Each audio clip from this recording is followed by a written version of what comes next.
dude, this guy's out of his mind. I will tell them. I will say that they are a product of the modern world where sensationalism gets clicks, where nobody has an attention span, and where they've taken long format content, completely removed all context, and they're now watching something they don't completely understand, along with groupthink, along with group psychosis, along with the idea that it's cool to hate Andrew Tate. They are now saying that I'm the worst man in the world. I can explain each and every one of these sentences, and with explanation, people will understand that I'm not some evil psycho. There's endless videos on TikTok of people going up to women on the street going, what do you think of Andrew Tate?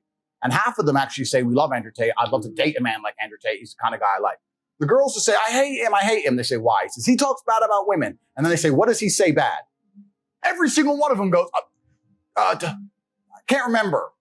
They were told to believe it. Like they're told to wear the mask. They don't even know. They're NPCs. You know what's unfortunate about the world? What's NPCs? NPCs, like a video game. You ever played a video game, a non-playable character? Oh, where you're like running around in an RPG and there's some character there who just repeats the same line over and over again? They're NPCs. You know what's unfortunate about the way the world is? Maths and statistics insist there's no way this can be broken. That unfortunately, half of the population are more stupid than average. That's the truth. There are a bunch of dumb people out there who just literally repeat what they're told. Tate's dangerous for women. Tate's dangerous for women. Why? Don't know why. Well, why I need to go watch all the videos of Tate? I'll just take your word for it. Yeah, I don't even fucking know. If you don't mind, I would like to go through each of these one by one. If you could remind me of the first one, I'll explain it. So you had the CPR you already addressed. Yep. Drive.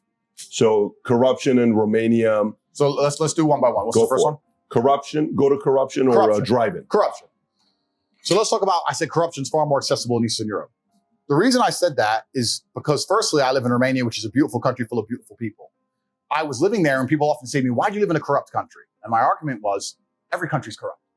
If you think America is not corrupt, you are living in a bubble. The world is corrupt. England's corrupt. They're all corrupt. The EU is corrupt. Russia's corrupt. Every country's corrupt.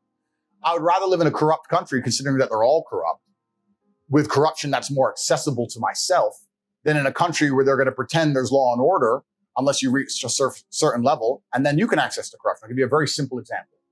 If you are, let's say, the husband of a senator, for example, and you DUI, let's just make this up, hypothetical. This would never happen. This would never happen. Course, because, yeah, for sure. You know, like this kind of stuff doesn't happen. The greatest country in the world. There's no way that husbands of senators don't drink. They don't just DUI. Yeah. But let's imagine you did, right? In America, you get off with it scot-free. But if you're a single mother or you're a single parent and you're out there working a minimum wage job and you're trying your very, very hardest and you have kids to raise and you get a DUI, you're fucked. Now, I think it's kind of unfair that the corruption limit in a rich country, in this hypothetical super rich country, means that people at the absolute elite can do whatever they want and nobody else has access. I'll give you another example. Let's imagine you're in Serbia. Same scenario. You're a senator's husband and you get caught with a DUI. Of course, nothing's going to happen to you. But you're a normal person, you get caught with a DUI. Bro, I've had a hard day at work. I know I'm over the limit. I'm sorry. Here's 50 bucks. I'm sorry. I'm just going to drive straight home. All right, cool. Go home. Bam. Accessible corruption. To me, that's a more of an appealing environment to live under than under a society where they're going to take a normal person, wreck them under the law, throw their ass in jail and fucking destroy them and sit there and cry about law and order, law and order, law and order, when it's all bullshit anyway. There's no law and order. The threshold for corruption's too high. So for me as a person, you said I'm a chess player. If I'm a chess player and I analyze the chessboard, I have geographical freedom. I have financial freedom. I'm going to live in a society. Why don't I live in a society where I have the most possible moves to make on a chessboard? Where would I go? I'd go somewhere where my money can benefit me. I don't have billions. I'm not a senator's son, but I have enough to live in some other countries and be protected in some regards. That's just an intelligent chess move. I explained this at length in a video. All that context all removed. I was talking about speeding fines. They take the misogyny thing. They take something about rape, which is imaginary because I have no criminal charges against females, against anything in my life ever. They put it together. They take in the corruption from Romania. They throw that in. They whip it up, and they throw it out to the world. And it's bullshit. It's absolute bullshit. What's the next one? I said women can't drive. So let's stay on that one real quick. Sure. I mean, I can understand how that's going to piss off certain people when you're explaining corruption and law and order, because where does jealousy and envy come from? If you think about it, jealousy and envy comes from what? Sometimes below, usually. It comes from people that no matter what they do, they can never be Tate. Yeah. They can never, ever. Like we were talking to Graham Stephan and he says, what do you think about Tate? What do you think about everybody that's going to try to do his affiliate marketing? I said, go ahead and do it. Yeah. I said, he's not duplicatable. Yeah. So non-duplicatable people like you are annoying to people that are, I don't know if you understand what I'm saying. Correct. They can't sit there and say, no matter how many motivational books they read, Right. no matter how many videos of you they watch, they cannot talk like you and tell the story. Yeah. That produces envy and jealousy. Right. And you can see how someone like this can be taken out of context saying, he must be a criminal for wanting to go to a place that doesn't have law and order. Absolutely. And I understand why they would say that. Now, what's actually interesting is Bucharest, the capital of Romania, where I live, is statistically 25 times safer than a city like London. It's not even a dangerous place. It's the most Christian country on earth, 99.3% Christian in the last census. There's churches everywhere. It's highly religious. It's a very nice place. It's just a different economic bracket. It's nothing to do about Romania specifically. If you go to any second world country in the world with a different economic bracket, the corruption is going to be more accessible. The price is lower. Humans are corrupt. Every single institution on the face of the planet that is run by humans, which is currently all of them at some degree, is corrupt. All of them. Whether it's doctors, financial, judicial, law and order, the monetary system, it's all completely and utterly corrupt. And to sit here and believe that any of them are just and fair, I think we've just learned in the last few years that we can see that even simple things like keeping people alive, even medicine, is completely corrupt from head to toe. All of it is. So you have to understand that. And then you have to look at the chessboard and go, okay, if it's all completely and utterly corrupt, and I understand that there are certain people who get to play the game on cheat mode. Do I want to be able to play the game on cheat mode if I'm going to try and be the best version of myself? Well, yes, I could possibly do that in Nigeria. I could play on cheat mode. I could possibly play on cheat mode in Croatia. I could possibly play on cheat mode here. Here, I have to stick to the rules. If I have to obey the rules of chess against a person who can move their pieces however they want, I'm going to be perpetually crushed for eternity. So it makes that's just smart business sense to me to sit there and go, you know what? Fuck it. Let's change the board. Let's move it out. Let's reset up the pieces and let's play this way. And this is nothing specific with the country I live. I have absolute respect for the country I live. This is just human nature. This is the nature of systems and how they work and the nature of the first world, second world, third world. This is just how the world works. So I say these things and people want to sit here and try and they mix it up. They take that and they try and mix it up with some girl shit and try and pretend I'm not talking about basic things like speeding fines. That's really what I'm talking about.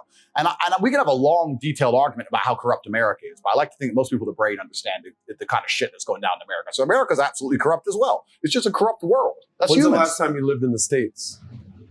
I left when I was a child. So you haven't lived in the States in decades? Never. Wow. But you go back quite frequently.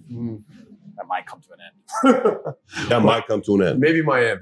Miami. But you use an analogy to kind of set you up for this. Use an analogy with Pomp whenever you did that interview. Yeah. You said, listen, if you two basketball teams, you play a pickup game for $10,000, no referees, no judges, no nothing, just go for it, guys. Do you think there'd be any cheating going on? Fuck yeah. Yep. Of course. Yep. So now, what was the analogy or the metaphor that you made for government and systems? So I say, if you accept that in a basic pickup game of basketball for $10,000 without referees and judges, humans are going to naturally avert to cheating to make sure they win. Do you think the people who are in charge of the world, for the power and control of the entire populace and all of its resources, are not going to consider cheating to win? You think it's not going to cross their mind to just go, you know what, let's just change this little bit? I was thinking. You're going to sit there and believe, no, it's fair. Nothing is fair. Nothing has ever been fair. If you've lived a life of genuine hardship, the first thing you will learn is that nothing is ever fair. I've never seen a fair fight on the street.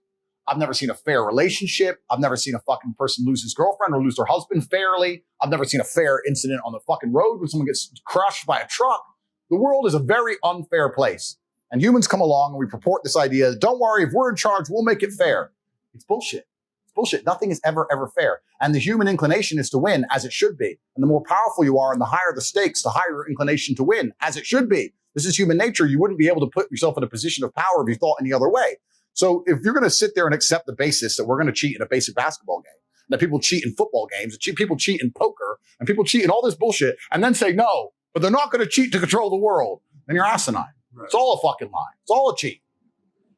All of it. There's a part of it that somebody, tell me who actually believes the government, everything they do is right and there isn't corruption in government. What percentage of the populace in any country believes that. It's got to be a very small percentage of both sides. I think most people, whether side of the political aisle you're on, you understand, you recognize that corruption exists. You have selective hearing where you will typically only see the good on the side you support, and you will typically only see the bad on the side you don't support. But I don't know anybody who doesn't believe there is a level of corruption going on in the government. Well, then you say that, but anyone who ever advocates for more government or more law, whether they believe there's corruption or otherwise, are acting adverse to the truth, right? If you believe an institution is corrupt, and then you say, I want them to have more power, well, then what? So you have to look at the people who are always advocating for more law. Those people who are advocating for more law or stricter controls, to a degree, are on the side of a corrupt institution. And it's actually very difficult because we need laws. Nobody wants to live in a failed state without law. Of course, humans need laws completely. But dying empires, this was said by somebody more intelligent than me, but I can't remember their name. Dying empires adopt laws like a sick man adopts medicine. And you'll see by some of these countries in the world, especially the first world countries, as things get harder and harder and harder, the government only has one answer to all problems: law. Energy crisis is out of control. You do need law and order, though. You need law and order. Of course you do. Absolutely you do. But I'm saying that you get to a point where you end up, you wonder how you end up in a tyrannical society. You wonder how you end up in a society where it's so hard for the average person to survive against the law itself. Because when something bad happens inside of a first world nation, the first answer is just create more law. There's an energy crisis, make more law. There's too much crime, make more law. Inflation, make more law. More law, more law, more law. Print more laws, print more laws, print more laws. You end up with a book of law like this, and it can be thrown at anybody at any time. And this is what's actually interesting about some societies in the world. I live in a country in Romania, which is one of the poorest countries in Europe. It's a homogenous society, but it's very poor. The police drive Dacias that can't go more than 65 miles an hour. Underfunded police force. There's no crime. There's not this big, huge book of law. It's just don't kill anybody, don't be an idiot, and just live your life. It's pretty normal. And it's like that in many places in the world. But in other societies and other empires, they're like, no, we need a law for everything. A law about how you use your telephone, a law about how you listen to the radio, a law about how you do bank transfer, a law about this, a law about law. And to a degree, it ends up sooner on a long enough time frame. If you're going to make new laws every single day into eternity, where are you going to end up? Is that just because Romania just trusts Judeo-Christian values and that's just sort of how they abide? I'd like to think it's that innocent, but I think a lot of it is also down to enforcement. I don't think they have the mechanisms to enforce laws, so they don't pass them. Whereas in other nations, they have the mechanism to enforce the law, so they pass them. So, but my point is, if I lived in a nation where they're printing 5,000 new laws a week, I know that's going to end up in tyranny. Regardless, sooner or later, if you're going to make new laws every fucking day, sooner or later it's going to be impossible for me to go outside my house. Like, that's it. And you end up in a society where that actually literally came true in certain states in America. You couldn't leave your fucking house. That's what happens. And it's a sad state of the world, and I'm not a pessimist in any regard. I'm just trying to analyze the chessboard and be as perspicacious as possible and set myself up in a position where I feel like I can live a life true to myself and true to God and be free and enjoy the freedom of my family and just do what I want to do without hurting anybody. That's all I'm trying to do. Well, let me ask you, you think maybe from your perspective, you have a blind spot? And I'd love for you to push back on this one here. The blind spot is, the only life you've ever lived is the life of a alpha raised by an alpha who raised two boys who are alphas, who the way you describe your father was a guy that pushed you guys, challenged you guys. He brought you guys together to back each other up. And all you know is I can fight, I can play chess, I can outthink you, I can get out of things. I have the gift of gap. I can talk. I can do. So that's the only lens you have where, if we were living in times, biblical times, a guy like you would probably end up being the emperor. A guy like you who can do all of those things, you're probably going to make it to the top. Correct. But they created laws and orders for guys like you to not bully the little guy, to protect the little guy. That's how they came up with the gum to call it the great equalizer, where naturally you're supposed to gravitate to the top. Yep. Naturally. Agreed. Because of all those things you bring to the table.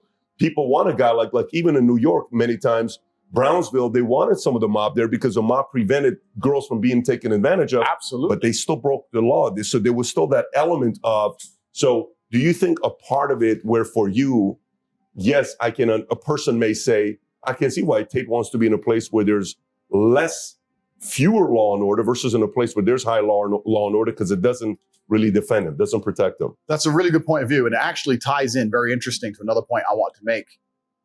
where there's a correlation between people who are free thinkers and people who have opinions which differ from the norm and their testosterone levels. I don't know if you've ever seen this. But the higher your testosterone level, the more likely you are to stand up and say something that the group doesn't agree with. The basic premise behind it biologically is you're more prepared to defend your idea. If you stand up against 5 men and say, you're wrong, I believe this, at some point, and especially in history, that can become violent. So if you don't have the capability or at least the bravery to stand up and face the possibility of violence, you're more likely to just comply with the group thing. So they've done a whole bunch of studies that proves somebody who is combative, not in a negative way, but combative as a whole in regards to not physically afraid of having a confrontation, let's say, is more likely to have an independent idea as opposed to somebody who is the complete opposite. They're just pure groupthink because fish swim in schools, right? That's how they protect themselves. So it's an interesting point you have there. And also that can be extrapolated if you look at the political parties of the world or you look at the different ideas, etc. You can usually look at someone and kind of see their politics. Sometimes you can look at them and go, yeah, I get it. Right. So there's a lot. Biology is a huge part to play with it. And yeah, I agree with you. And you're totally right. My view